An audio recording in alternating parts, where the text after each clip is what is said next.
I broke up with my boyfriend because of how awful he acted towards me when he found out how I play Sims. The argument that led to this was so stupid. I, 24F, have two TVs set up in my living room. With my ADHD, it's hard for me to focus on one thing, so I usually play a game on one TV and have a show or movie playing on the other. And when my now ex-boyfriend 26M, who we'll call James, joins me for gaming, we each play on one of the TVs. Note, James doesn't live with me. I'm a big fan of The Sims, and before anyone says anything in the comments, I know it's better on the PC, but I don't have the money for a PC that would support any games, let alone The Sims, so I played on my PS4. Last night I was playing Sims 4 while James played Red Dead. Now if anyone here isn't a player of The Sims, you should know that most people play the game mostly to torment their Sims, or give them the messiest lives possible. So I was playing as a Sim who has several baby daddies and multiple side pieces while trying to become famous and making enemies left and right. Honestly, pretty tame for most Sims players in my opinion. But James glances over at my TV and saw my Sim Elise romancing her latest conquest and says, "Isn't that a different guy than the one you were on a date with earlier?" Not thinking anything of it, I said, "Yeah, Elise has like 20 boyfriends and 3 fiancés. Well, James lost his poop. He started shouting at me almost immediately, asking me why I would be playing as someone ran through, I hate that phrase, and unfaithful. I pointed out to him that it's just a game, and I hadn't even been playing the Sim of myself.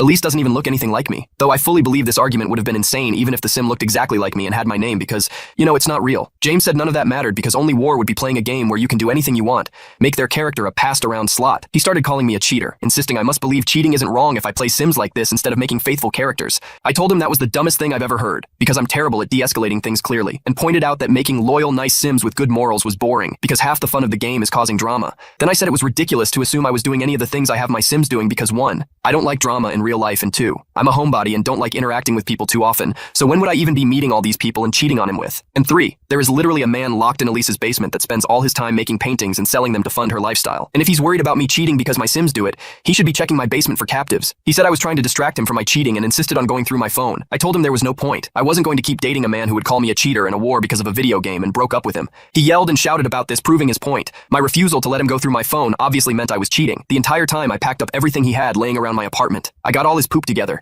handed him the bag and told him to leave, or I'd call the cops. I knew he would likely tell our mutual friend that we'd broken up because I cheated, but my mama raised a petty beach. So as soon as he left, I sent a mass text to all our friends, my family, and his sister. I don't have his mom's number, but his sister is a gossip, so she'll tell her. I pasted the text below. Hey everyone, I just wanted to make you all aware that James and I are no longer together. James decided that me having a Sim in The Sims 4 that had multiple boyfriends meant that I must be cheating on him. James used this misguided belief to justify screaming at me and calling me names. I won't repeat here. I know you're all aware that I don't believe in tolerating any mistreatment in a relationship, so it shouldn't surprise any of you that I ended things. Feel free to reach out through text, but I'm understandably emotional right now, so I might take a day or two to respond. I sent it before he made it home, and got a chance to spin the story to fit his version, and so far the only people who've reached out. I'll think it's just as ridiculous as I do. I blocked James, and so far no one has said anything about his reaction to this, but I'm sure he'll be pissed that our friends all seem to think he's insecure and acted like a child.